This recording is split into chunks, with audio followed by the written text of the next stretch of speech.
Welcome, fellow confidence crusaders, neuro nerds, and success equalizers.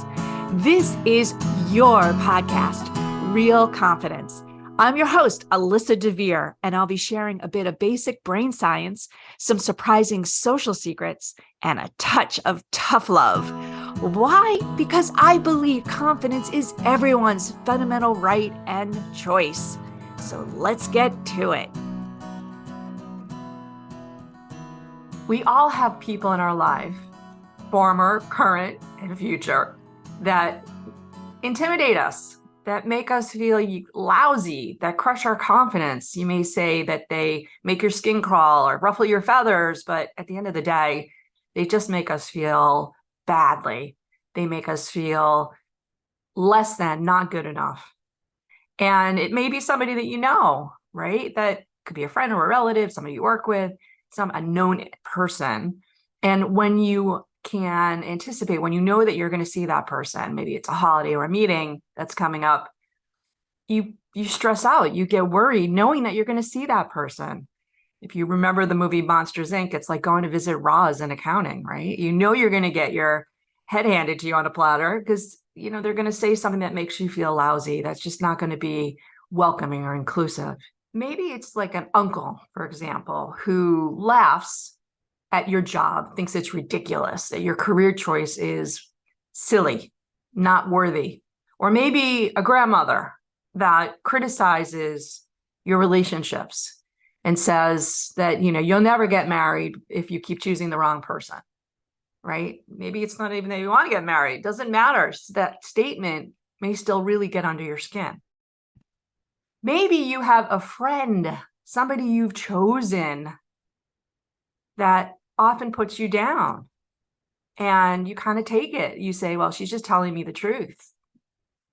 I was in a store once with a friend of mine, and the salesperson who she knew, she goes to the store a lot. She was taking me there kind of as a special treat, as she put it.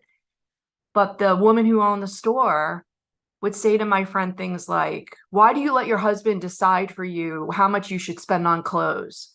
What's wrong with you? You don't think you deserve them? And she would use those kind of tactics. I was mortified. And yes, I did stand up for my friend, but man, if that ever happened to me, not only would I stand up for myself, I would never shop there again. Yet my friend goes there frequently to get that abuse.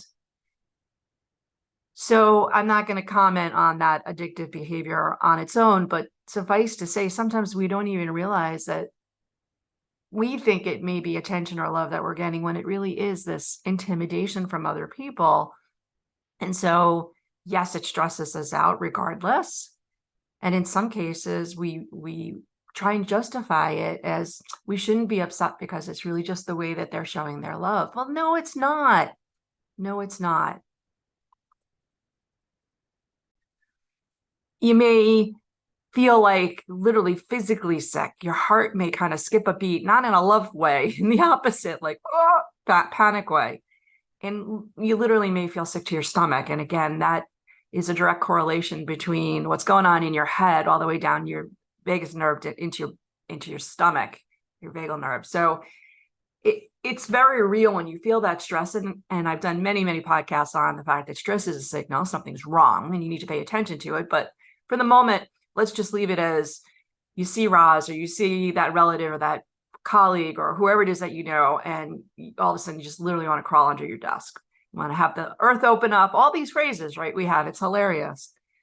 Now, if you don't anticipate that and all of a sudden they show up, it's worse, right? Because you're not even prepared, and that stress in advance at least give you that heads up warning that this wave of discomfort is coming. But you know, they may all of a sudden show up in the meeting or your house or whatever it might be. And it's very, very, very disarming, discomforting, horrendously stressful. But it doesn't have to be even somebody that you know that creates that feeling. You know, you could be going out to the market and somebody who's at the cashier or the customer service or wherever it might be makes that comment to you that makes you feel lousy, or somebody else in the store. Maybe it's just somebody you're on the airplane if you're traveling that just says something that really, you know, puts you down, makes you feel lousy. It could be a total stranger.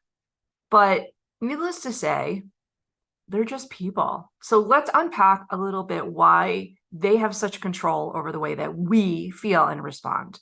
Now, clearly, we are responding from a fear base. And again, if you've been listening to Real Confidence for a while, you know that the fears that crush our confidence are three big ones. The fear of failing.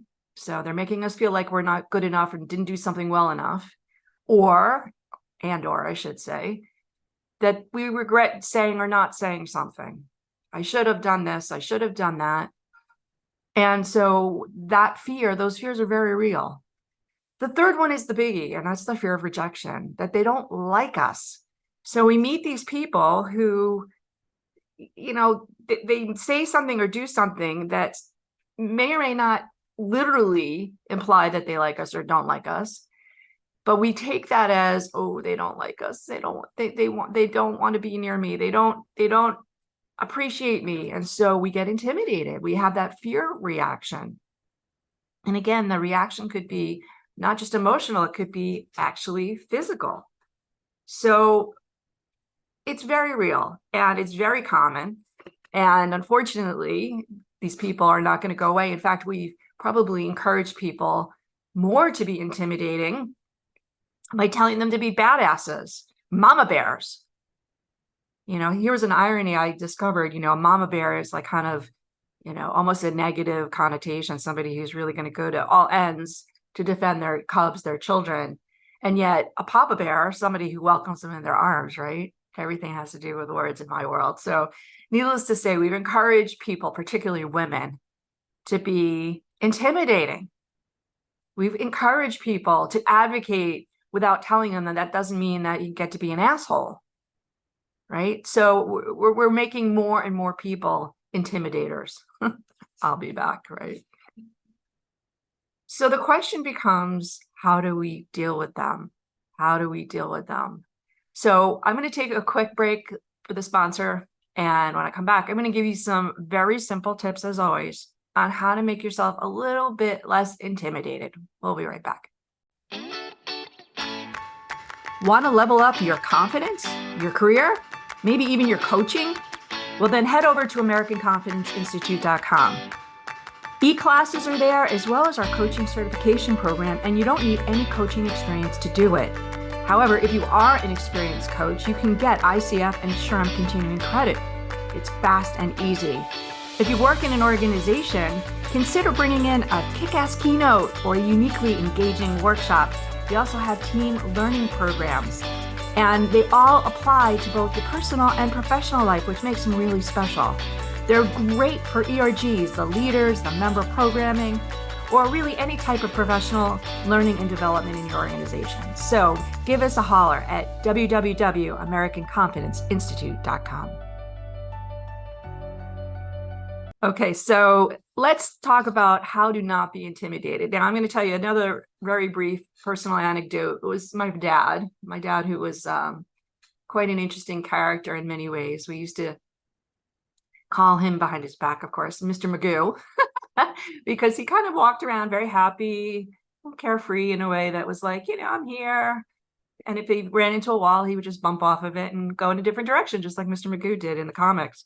But I remember I must have been maybe 14, 15, prime teen. And we went to a J. Crew in a mall. I don't know why. We probably had a restaurant or something. Or he was buying me a birthday present or who knows what. And I went into the dressing room to try the sweater on. And he was sitting outside. And I came back out. And he was talking to like 7 people. I mean, it was literally one sweater. So I was in there for maybe 3 or 4 minutes. And he was talking to a bunch of people and introduced me to his new friends who invited him to go to their house in Vermont. And it was unbelievable. And he did this a lot. I mean, this was just a particularly impressive example of how he would just make friends everywhere. And I was, of course, as a teenager, absolutely embarrassed. I wanted to go back in the dressing room and never come out. But needless to say, later in life, I realized that was something really special about my father, was that he not only wasn't intimidated by most people, but he actually would go out of his way not to be intimidating to people. And I unpack that over the years is a way of really thinking about confidence and what did he do, of course, with the brain science knowledge as well that I have now. What is it that we can do? Maybe not to make best buddies every 3 minutes in the middle of a mall, but what is it we can do so that other people find us interesting and relevant without intimidating us, right? What is that? And so it's actually pretty simple. First of all, when somebody's intimidating you, whether you are aware of that person, like you know them, or it's a new person, just take that amygdala moment, that second to recognize that that person is triggering something in you. And when you at least feel that, when you recognize it and say, this person is intimidating me, that's really the first step. It's like admitting you're an alcoholic in some ways. It's like saying to your brain, you know what?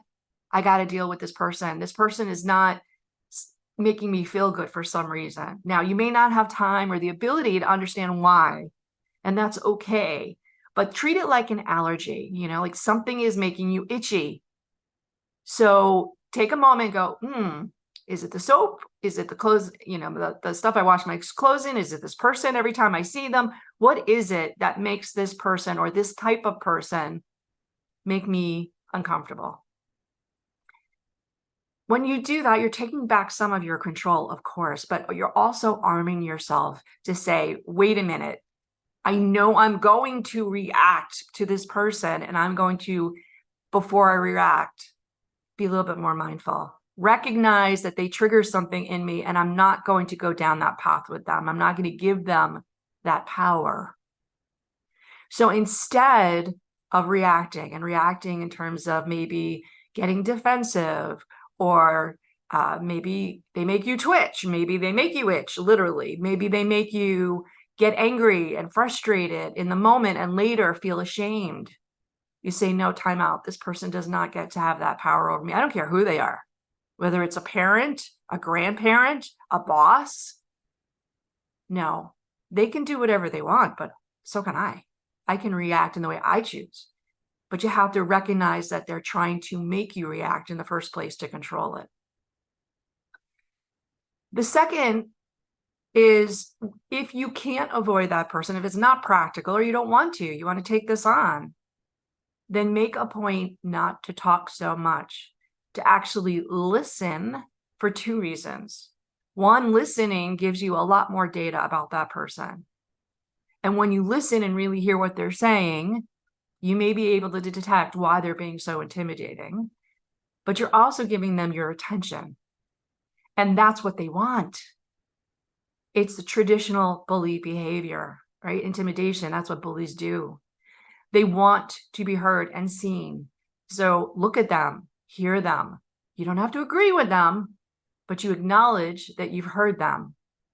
And you're gathering data without saying something or doing something that you're going to regret yourself. So keep your mouth closed, talk less, smile more, as they would say in Hamilton. So that's tip number 2. Tip number 3, this is very easy. They're human. And just remember that those people that are intimidating are feeling insecure, that they lack confidence, that they're having a confidence crisis themselves. And they're looking like a bully, again, for somebody to roll it onto. Because if they feel badly, but you feel badly too, then there's some equal validation for them. Now, here's the trick. You don't have to fight back. You don't have to admit anything. You don't have to feel sorry for them. You just have to remember that they're human, and that's a bummer that they feel that way because somebody probably intimidated them in their life. So rather than perpetuate that chain and let them intimidate you, just listen, acknowledge that you heard them, don't react, and move on. I know, all easier said than done in some ways, but I know you can do it. It takes a little practice. And when you do those things, when you recognize the people that are doing this, you feel that signal, you listen and talk less, you get your data, you acknowledge that you heard them, and you recognize that they're just human rolling forward their own fear and pain, yeah, that's a superhero move. That's a superhero move, and we can all do it. So thanks for joining Real Confidence. We'll talk again soon. Before we totally wrap up, I want to let you know that full transcripts and show notes for this and other Real Confidence episodes can be found on www.americanconfidenceinstitute.com/podcast. I also want to remind you once again that the best way to get confidence is to give it to others, and you can do it just by liking and sharing this episode on your preferred podcast and social media channels. You can even give me some confidence by noting topics you'd like me to consider for the future. So for now, this is Alyssa DeVere. Thank you for helping to bring more confidence to the world. Master editing done by Ben Weinstein, with original music performed and composed by Jeff Mitchell. Real Confidence is a production of American Confidence Institute. All rights reserved.